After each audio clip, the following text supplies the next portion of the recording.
We are going back to below freezing temperatures, at least for the next couple of nights. Lots of sunshine tomorrow, and then eventually we'll see some warmer temperatures headed into next week.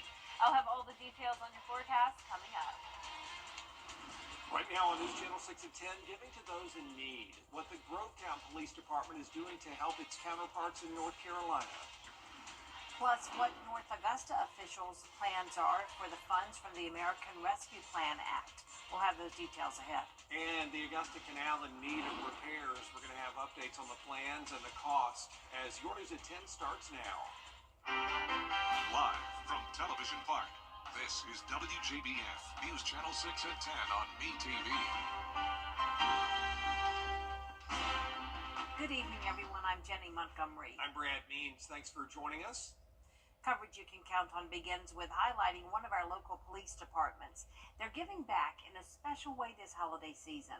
Graham Lee has the story. As recovery efforts continue across Columbia County, businesses and agencies continue to feel the effects of a lean outside the CSRA. They lost everything they had. I'm talking about the daily operational type items, obviously your patrol cars. 200 miles from Grovetown is the small town of Marshall, North Carolina, one of many places in that area that saw devastating effects from the hurricane. The Marshall Police Department was hit especially hard, operating with little equipment since the storm hit. That's why Grovetown Police Chief Jamie Kitchens wanted to get involved. He basically came before council and asked if we would consider surplusing any of the vehicles that we had to this department. We voted on it, and it passed unanimously, and they delivered those cars to them a couple of days ago. The cars became available because Grovetown is moving towards SUVs, but they had one more thing to do before sending the cars up to Marshall. And we had Sinorama volunteered to do the decaling for their agency as well. So when they arrived in Marshall, North Carolina, they were prepared to go into service immediately. Jones says it all goes back to the town's goal to help others whenever possible. For the police department, he credits his police chief for echoing that message. Police Chief Jamie Kitchens is an excellent leader, and some of the things that he instills into his people is not just police functions, but helping the community and helping others. So this is just kind of in line of his daily operation. In Grovetown, Graham Lee, WJBF, News Channel 6. 5 students in Richmond County are going to have a Merry Christmas thanks to a partnership between 2 local groups, Paceline and Textron, coming together to donate 5 bicycles. Those students, they're part of Textron's Reaching Potential Through Manufacturing program, the RPM program. They got the bikes and an invitation to take part in this year's Pace Day event, a fundraiser for cancer research. But first and foremost, just the wellness aspect of it. We really want to see these kids get active and stay active and develop good, healthy habits. And the bike's a great way to do that, all while raising funds, and we're all committing dollars to the Georgia Cancer Center for research at the same time. This year, Paceline has raised more than $9 million for cancer research. This is the season of giving, and you can help WJBF and our Giving Your Best partners do just that through our annual toy drive. Christmas is tough for a lot of families, and with unexpected expenses from the hurricane, that is cutting into some people's funds set aside for the holiday. This year, all the toys donated will go to Project Life of Augusta to be handed out to families in need. One of the taglines here is bringing life to the city we love, and that's truly what we love to do. And so it will be such a wonderful opportunity to come alongside of moms and dads, grandparents, for those that just need help, and give them toys. And I love that our community pulls together. You know, everybody can't do everything, but when we all join together, everybody can do that. You can drop off your donation of a new unwrapped toy at Television Park or any of our partner locations through tomorrow. It is time now for our first check of the weather. Here's News Channel 6's Chief Meteorologist Jenna Petracci joining us on this chilly night. Yeah, guys, it is 30 degrees colder than it was last night, and that's because last night we had temperatures in the 60s. Now we're down to the 30s, so you can tell how powerful that cold front was that came through earlier, and we definitely felt it with the winds as well. So here's a look at the temperature change map. Exactly 29 degrees cooler at Augusta and Aiken. That's putting us in the upper 30s to around 40 degrees. 40 in Millen, 38 in Louisville. Augusta at 37, same thing in Thompson. Barnwell, you're at 39 degrees. 40 in Wrightsville, and 38 in Lincolnton. Now, the low and high temperature was interesting today, to say the least. So we had a low of 50 degrees, but we actually reached that around 2 o'clock this afternoon, and our high of 67 was actually reached early this morning, so it was flip-flopped. And then, of course, we also picked up some rain today with that frontal passage. The winds are now much lighter than they were earlier, up to around 7 miles per hour sustained, and the gusts are only up to around 15 in Aiken. Still some 20 to 25 mile per hour wind gusts there in Bamberg and parts of Barnwell County, but overall not too bad. The winds will be settling down as we head into the overnight hours, but even just a 5 mile per hour wind is making it feel even colder than the actual air temperature. Right now, that wind chill down to the freezing mark in Augusta and Aiken, 34 as your feels like temperature in Edgefield. Dew points are low, down into the 20s and 30s, so we have this dry and cold air mass that's moving in with high pressure overhead. There's the cold front now off the East Coast, bringing the rain with it. So we're left with clear skies this evening as we take a look at our Terry Lambert Hyundai Sky View Cam. That's a view of Wellstar MCG Health. Clear skies sticking around through tomorrow morning as we go down to around 31 degrees. But how long will these cold temperatures last? I'll have a look at the warm-up coming our way, coming up in the full forecast. But back to you, Brad. Jenna, thanks. Leaders from the Augusta Green Jackets in the city of North Augusta met today at SRP Park. They discussed reimbursements from the American Rescue Plan Act, money they hope will cover nearly $150,000 in repairs and maintenance costs. Once we approve, which we did today, the funds, they will take the receipts and approve them to make sure that it's following all the entities that are allowed to with the ARPA funds and the entities that we're using for the reimbursement. And if not, then they will flag it back to us, and in our next meeting, we'll have to vote again. Also, the Green Jackets added an enclosed batting cage for players. Their next meeting, March 19th at SRP Park. Repairing the Augusta Canal is going to take months and millions of dollars. A 3-mile section of the canal trail is closed after Hurricane Helene knocked down 100 trees, damaging the bank. 70% of city drinking water comes from the canal, but to make repairs, the canal will need to be drained. Backup diesel pumps will be needed to draw water from the river, and that's expected to cost $8 to $10 million. Once we dewater the canal, we've got to run it on the diesel pumps, which are very expensive, and we've also got to do the repairs to the embankment. So there's a substantial cost outlay. Right now, we're trying to work with FEMA to figure out what will be reimbursable and what will not be, but I can say that a good portion of it probably will not. Well, Vine says the work could take until May, and the section of canal trail will remain closed. Augusta has a new place for veterans. America's Warrior Partnership tries to help vets have a high... Coming up, weighted blankets in the winter. Popular, yes, but are they effective during these colder months? We'll have the story after the break. And you'll need to stay warm tonight with temperatures falling to around freezing. Then we'll see mild conditions again next week with little to no rain chances. I'll have your full 10-day forecast when we return.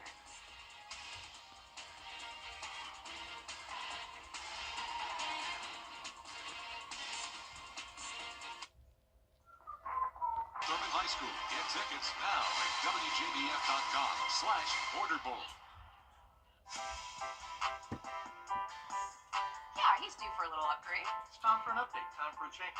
You know, I think he looks really fine, but I'm a little partial to Freddie. Freddie is changing with the times, and that's always a good thing.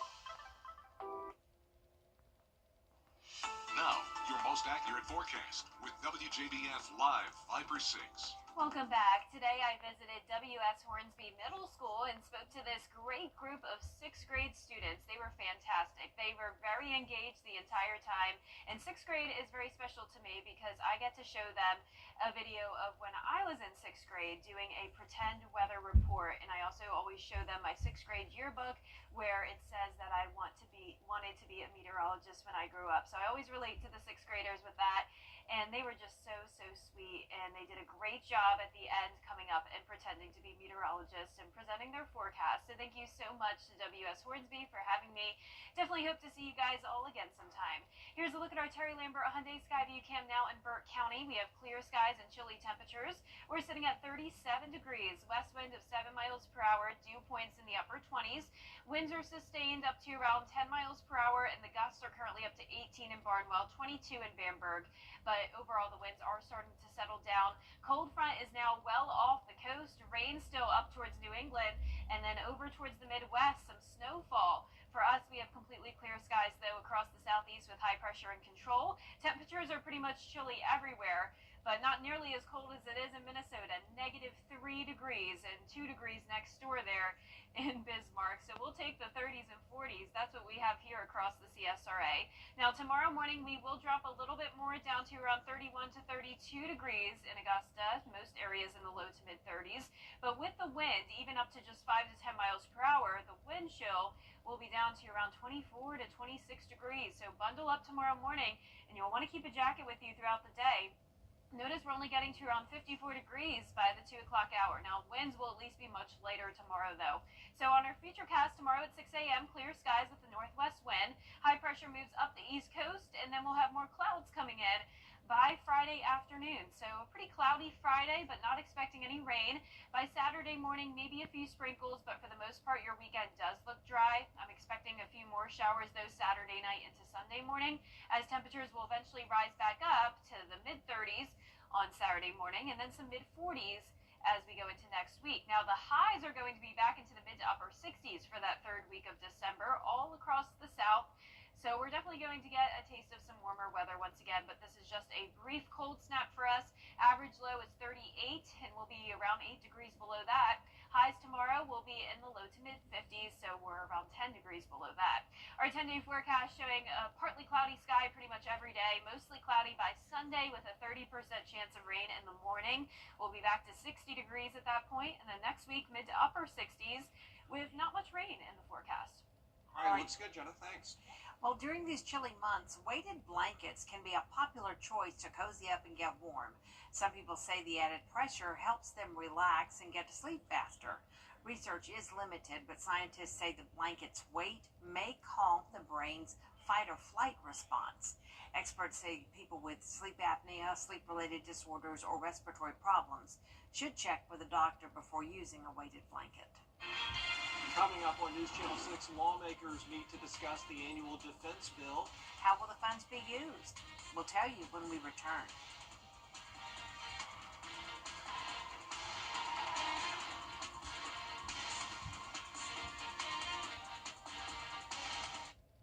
If you've been arrested for a DUI in Georgia, you may only have 30 days to protect your license or your privilege to drive here. Hi, I'm Tiffany Duncan of DUI Duncan, the DUI firm here in Augusta. Visit our website at DUIDuncan.com to see what we've done to help so many drivers. If you've been arrested for a DUI in Georgia, call me now for a free consultation. While the firm, of course, cannot guarantee results, we do guarantee hard work and fast action. Remember the name, DUI Duncan. News Nation tomorrow. Still ahead, meet this week's scholar athlete from Briarwood Academy. Hear from his coaches and his parents about what makes him a great leader and motivator in sports.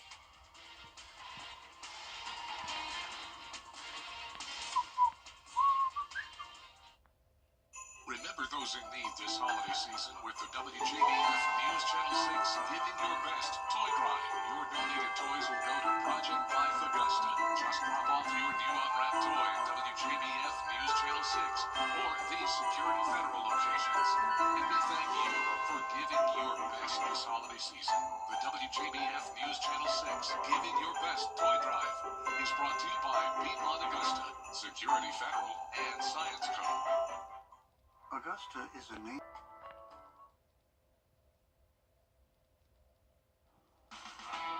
Now, WJBF sports coverage you can count on. Every week we honor a student athlete that excels not only in the classroom but in the community. This week's scholar athlete is Charlie Mosley out of Briarwood Academy. Charlie is a multi-sport athlete playing football, golf, tennis, basketball, and track.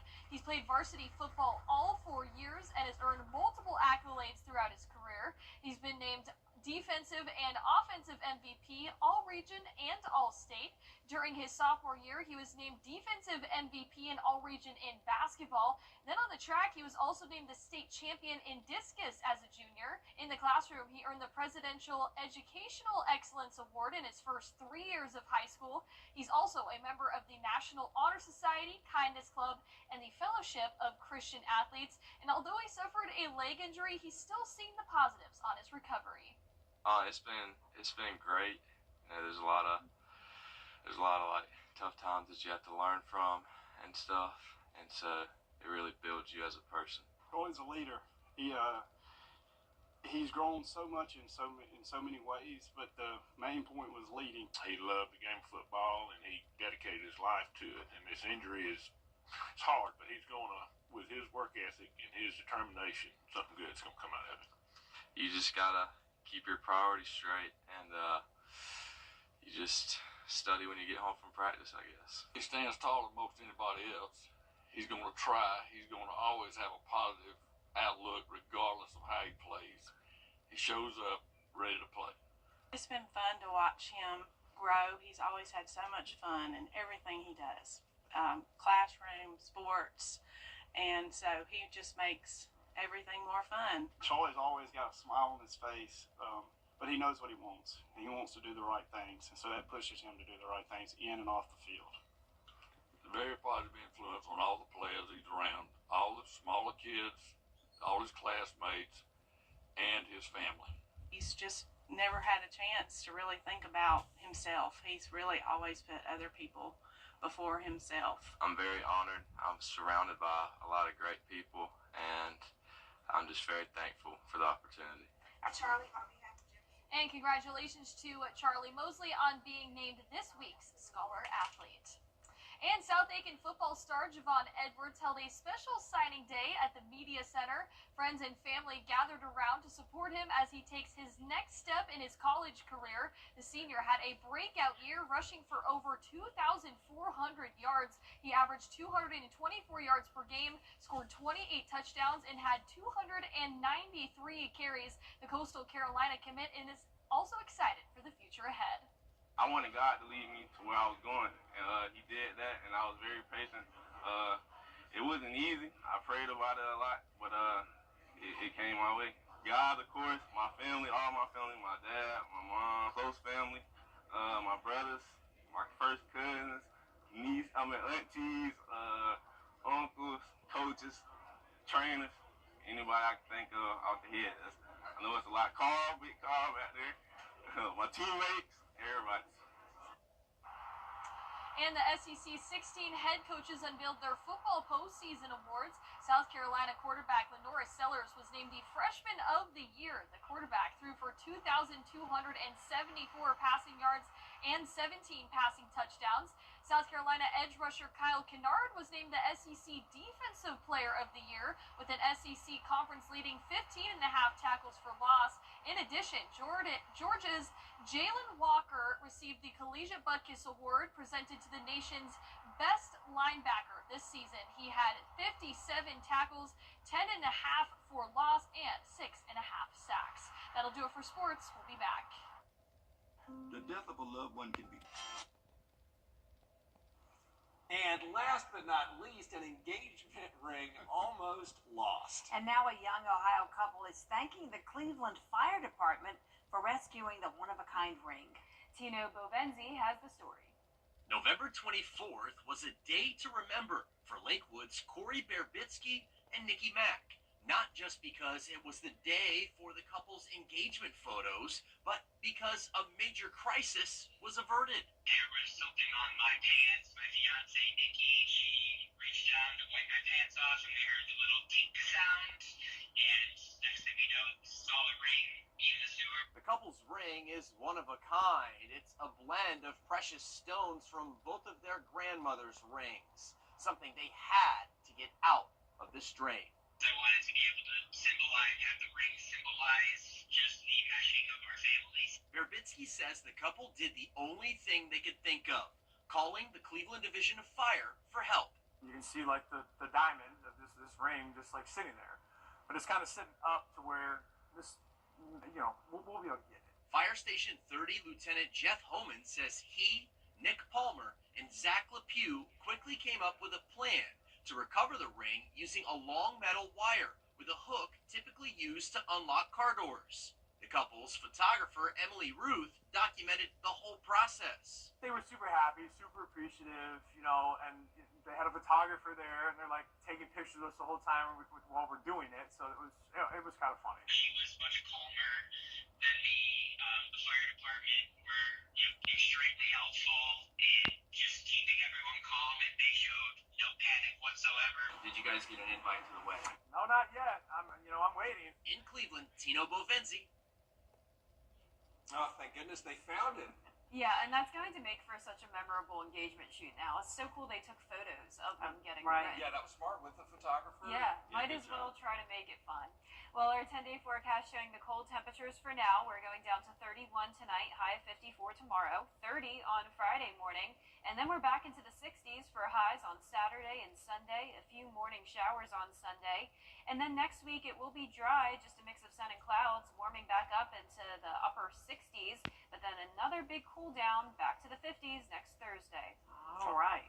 Jenna, thanks, and thank you all for watching. We're back at the top of the hour for News Channel 6 at 11. Hogan's Heroes is next, right here on MeTV.